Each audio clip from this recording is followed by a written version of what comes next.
Hello guys, welcome to constant mind. मैं हूं दीपक। BHU PhD admission से जुड़ी एक खास अपडेट आ चुकी है। बीएचयू पीएचडी एडमिशन में बीएचयू आरएटी एग्ज़ाम जो होने वाला था, उसकी अब डेट घोषित हो चुकी है। ठीक है, यानी कि डेट अनाउंस हो चुका है। ये आपका 14 जनवरी को एग्ज़ाम होगा। ठीक है, यानी कि संडे को होगा। और इस एग्ज़ाम को कौन देगा, इससे जुड़ी बात आपको बताएंगे। और वैसे ये एग्ज़ाम किसके लिए इंपॉर्टेंट है, किसके लिए नहीं है, इसमें कन्फ्यूज़न आप लोग मत पालिएगा। बीएचयू आरएटी यानी कि रिसर्च एबिलिटी टेस्ट,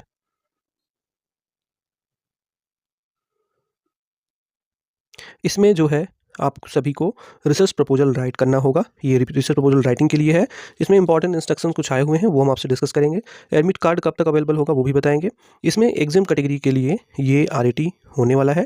और एग्जाम कैटेगरी वाले यानी कि जिन कैंडिडेट्स ने बीएचयू आरईटी एग्जाम कैटेगरी में फॉर्म भरा है, ये एग्ज़ाम उन्हें ही देना है। ठीक है, तो आगे बढ़ते हैं, वेबसाइट पर चलते हैं। तो दोस्तों, ये है bhuonline.in वेबसाइट। यहाँ पर आप आएंगे तो नीचे आपको BHU PhD एडमिशन सेक्शन में यहाँ पर ऊपर दिखेगा for the RET exam category 2023 candidate research ability test will be held on 14 January 2024 Sunday at BHU campus Varanasi 221005। ये कोड है वहाँ का, पिन कोड। और ये इंस्ट्रक्शन है, इसे आपको रीड करना है। ठीक है, तो 14 जनवरी को आपका एग्ज़ाम होगा। ये रिसर्च एबिलिटी टेस्ट है, यानी कि इसमें रिसर्च प्रपोजल राइट करना है। और ये एग्जाम कैटेगरी के कैंडिडेट्स के लिए फॉर्म है। ठीक है, ये है इंपॉर्टेंट इंस्ट्रक्शन, इसे हम आपको दिखाएंगे, समझाएंगे। लेकिन उससे पहले आपको बता दें कि आपने जो यहाँ पर फॉर्म भरा है, वो एक था RET कैटेगरी और एक था RET एग्जाम्ड। ठीक है, RET एग्जाम कैटेगरी। तो RET एग्जाम्ड में कौन आएगा? वो तो या तो आपका नेट है, तो ऐसे कैंडिडेट्स, या JRF है, या कोई अदर फेलोशिप है, तो ये सारे कैंडिडेट्स जो है RET एग्जाम्ड में आएंगे। तो एक तो ये पोजीशन हो गया, इसी के लिए हो रहा है रिसर्च एबिलिटी टेस्ट। और जो कैंडिडेट RET में भरे होंगे, RET में दो पार्ट था। एक था BHU RET, ठीक, और एक था NTA का एग्ज़ाम। तो जो कैंडिडेट NTA का एग्ज़ाम दिए हैं, उन्हें किसी प्रकार का एग्ज़ाम तो देने की ज़रूरत है नहीं। वो वेट करेंगे, शॉर्ट लिस्ट कैंडिडेट की जो शॉर्ट लिस्टेड कैंडिडेट की लिस्ट आएगी, उसी का वेट करना है इन्हें। ठीक है, इन्हें कुछ नहीं करना है, इन्हें सिर्फ वेट करना है। और BHU RET के लिए एग्ज़ाम तो होना ही है, क्योंकि जिस कैटेगरी में NTA एग्ज़ाम हुआ था, उसमें BHU RET तो हो नहीं रहा है। ये दोनों एक ही एग्ज़ाम है। ठीक है, जिस कुछ सब्जेक्ट में ये एग्ज़ाम हुआ है, कुछ सब्जेक्ट में ये एग्ज़ाम होगा। ठीक है, लेकिन दोनों की मान्यता एक प्रकार से बराबर है। ये एनटीए ने कराया है कुछ सब्जेक्ट का, कुछ सब्जेक्ट में BHU RET करा रहा है। तो BHU RET होने वाला है, इसके लिए नोटिफिकेशन रिलीज होगा बहुत जल्द ही। और ये जो NTA RET हो गया, जिन्होंने NTA RET के थ्रू एडमिशन आगे लेना है, वो वेट करेंगे शॉर्टलिस्ट होने का, उन्हें कुछ नहीं करना है। ठीक है, उन्हें एग्ज़ाम वगैरह देने की ज़रूरत नहीं है। लेकिन कुछ ऐसे कैंडिडेट्स थे जो कि इस कैटेगरी में, NTA कैटेगरी में होते हुए भी, यानी कि इस NTA की कैटेगरी में होते हुए भी ऐसे कैंडिडेट्स कुछ थे जो कि आप इस RET एग्ज़ाम कैटेगरी में भी आते थे। यानी कि कुछ कैंडिडेट्स NTA का एग्ज़ाम भी दिए थे और वो नेट भी क्वालीफाई थे, तो ऐसे कैंडिडेट ने RET एग्ज़ाम कैटेगरी में भी आवेदन किया। तो जो RET एग्ज़ाम कैटेगरी के थ्रू अगर प्रोसीड होना चाहते हैं, तो उन्हें ये RAT एग्ज़ाम देना होगा, जिसका नोटिफिकेशन आया है, और 14 तारीख को ये एग्ज़ाम है। लेकिन अगर आप इस एग्ज़ाम कैटेगरी के थ्रू नहीं जाना चाहते हैं, तो NTA के थ्रू जाइए और आप वेट कीजिए शॉर्टलिस्ट होने के, कैंडिडेट का जो लिस्ट आएगी उसका। ठीक? अब हम आपको बताते हैं कि RAT और NTA वाले में क्या अंतर है। तो जो RET के थ्रू जा रहे हैं, उनके लिए 40% सीटें होती हैं यूजीसी की गाइडलाइन के अकॉर्डिंग। ठीक है, इनके लिए कितनी सीट होती हैं? इनके लिए होती हैं 40% सीट, जो RET के थ्रू जाएंगे। चाहे BHU RET की, चाहे NTA RET, बात एक ही है, क्योंकि अलग अलग एग्जाम है और अलग अलग सब्जेक्ट में है। और एक है यहाँ पर RET। अगर आप एग्जाम कैटेगरी के थ्रू जा रहे हैं, तो इसके लिए 60% सीटें हैं। ठीक है, तो 10% यहाँ पर 20% सीटें ज़्यादा है, यूजीसी की गाइडलाइन के अकॉर्डिंग ही है। ठीक, अब हम आपको जो बताना था वो बता चुके हैं। RAT, यहाँ पर बात आएगी अब RAT की। तो RAT रिसर्च एबिलिटी टेस्ट, ये टोटल 50 मार्क्स का एग्ज़ाम होगा। इसमें 1 घंटे का ड्यूरेशन होगा।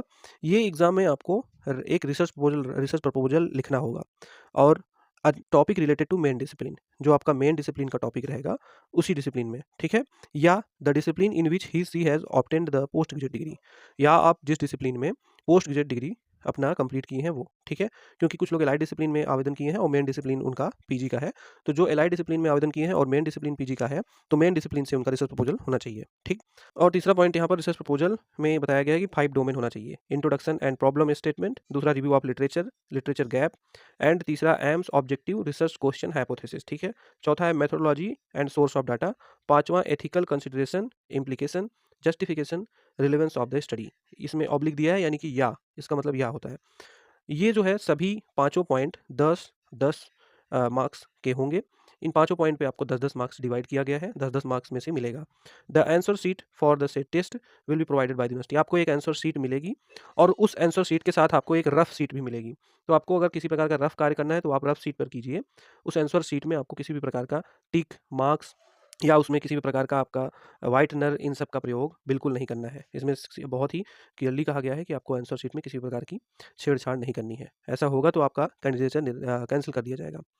चौथा पॉइंट यहाँ पर है, the candidate are required to give a title to the research proposal as per the contemporary guideline of writing title research proposal. ठीक है, यहाँ पर पाँचवें पॉइंट में कहा गया है कि आपको कोई वर्ड लिमिट नहीं दिया गया है कि आप कितना रिसर्च प्रपोजल में किस पॉइंट में कितना लिखेंगे, कोई वर्ड लिमिट नहीं है।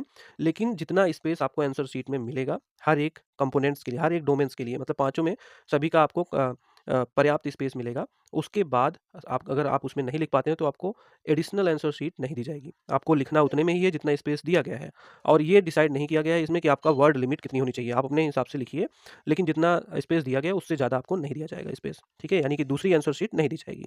छठवां पॉइंट है, द कैंडिडेट में यूज़ ब्लू या ब्लैक बॉल पॉइंट पेन, यानी कि इंक वाली पेन आपको नहीं यूज़ करनी है।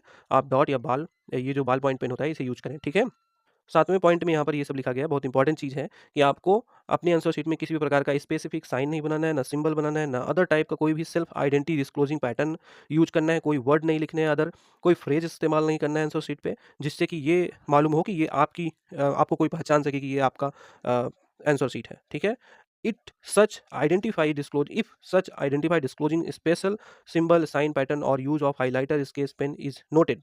अगर ऐसा कुछ पाया जाता है तो आपका कैंडिडेचर कैंसिल कर दिया जाएगा। ठीक है, और आपकी आंसर शीट या स्क्रिप्ट इवेलुएट नहीं की जाएगी। Candidate will not be allowed to move out of the examination hall before the end of the examination. 1 घंटे से पहले आपको जाना नहीं है और 1 घंटे से पहले आपको वहाँ पर पहुँचना है। ठीक है, बाकी वर्क्स के लिए आपको 1 घंटे से लगभग आधे घंटे या 1 घंटे पहले ही एंट्री मिल जाएगी। 12वां पॉइंट में कहा गया कि 7 जनवरी से 14 जनवरी तक आपका एडमिट कार्ड मिल जाएगा, यानी कि 7 जनवरी को एडमिट कार्ड आ जाएगा इसके लिए। ठीक है, तो उम्मीद है ये चीज़ें आप समझ गए होंगे। सभी को कैंपस में, बीएचयू के कैंपस में एग्ज़ाम देना है। तो जिन्होंने आवेदन किया था इसके लिए, आरएटी के लिए, वो अपनी तैयारी कर लें। अब हम आपको थोड़ी-सी बता देते हैं कि रिसर्च प्रपोज़ल, अगर आपने अपना रिसर्च प्रपोज़ल कुछ बनाया है और आप कंपेयर करना चाहते हैं किसी अदर रिसर्च प्रपोज़ल से अपने रिसर्च प्रपोज़ल को, तो आप रिसर्च प्रपोज़ल बहुत सारा अवेलेबल है, उसे देख सकते हैं। कहाँ से? तो वो हम आपको बताते हैं। तो दोस्तों ये है शोध गंगोत्री पोर्टल। यहाँ पर रिसर्च प्रपोजल, यूजीसी का ये ऑफिशियल पोर्टल है। यहाँ पर रिसर्च प्रपोजल अपलोड रहता है। ठीक है, सारी यूनिवर्सिटी का रिसर्च प्रपोजल का यहाँ पर कलेक्शन रहता है। आप यहाँ पर आइए, सर्च सिनॉप्सिस इन शोध गंगोत्री, आप यहाँ पर सर्च कर सकते हैं। जैसे आपका हिंदी सब्जेक्ट है तो आप हिंदी इसमें डाल दीजिए। ठीक, उसके बाद यहाँ पर आप सर्च कर लीजिए। जैसे ही आपने हिंदी से सर्च किया, रिलेटेड जितने भी रिसर्च प्रपोजल हैं वो आपको दिखेंगे। जैसे टाइटल्स में दिख रहे हैं, यहाँ पर कुछ रिसर्च प्रपोजल हैं, तो हम एक इसमें से उठा लेते हैं। ये हमने यहाँ पर इसको ओपन किया और यहीं से आप इसे ओपन करेंगे या डाउनलोड करके अपने लिए रख भी सकते हैं और प्रिंट भी निकाल सकते हैं, कोई दिक्कत नहीं है। बस दिक्कत तब होगी जब आप इसको यूज करेंगे। ठीक है, अपने फ़ायदे के लिए आप इसको यूज करेंगे तब दिक्कत है। आप इसे कॉपी नहीं कर सकते, किसी और का मटेरियल है। ठीक है, और अगर कॉपी भी करते हैं तो 20 या 30% से ज़्यादा चीज़ें नहीं ले सकते हैं। इससे ज़्यादा अगर आप लेंगे और वो भी अगर एग्जैक्ट उठा लेंगे तब तो बहुत दिक्कत है। आप देखिए, ये सिनॉप्सिस हिंदी में है थोड़ा-सा, आप अपने अनुसार, अपने सब्जेक्ट के अनुसार इंग्लिश में भी ले सकते हैं। ये फ्रंट पेज होता है सिनॉप्सिस का। और टाइटल कैसे कहाँ लिखा जाता है? टाइटल सबसे ऊपर लिखा जाता है। ठीक है, इसमें सभी अध्याय के अकॉर्डिंग ये रिसर्च प्रपोजल यहाँ पर बनाए गए हैं। ठीक है, तो अगर इस एक रिसर्च प्रपोजल से आपको नहीं समझ में आ सकता कुछ, तो आप इसमें मल्टीपल रिसर्च प्रपोजल डाउनलोड कर सकते हैं। आपको अगर जूलॉजी से फाइंड करना है तो जूलॉजी से फाइंड कर लीजिए। यहाँ पर जूलॉजी से रिलेटेड आपको रिसर्च प्रपोजल दिख जाएँगे। ठीक है?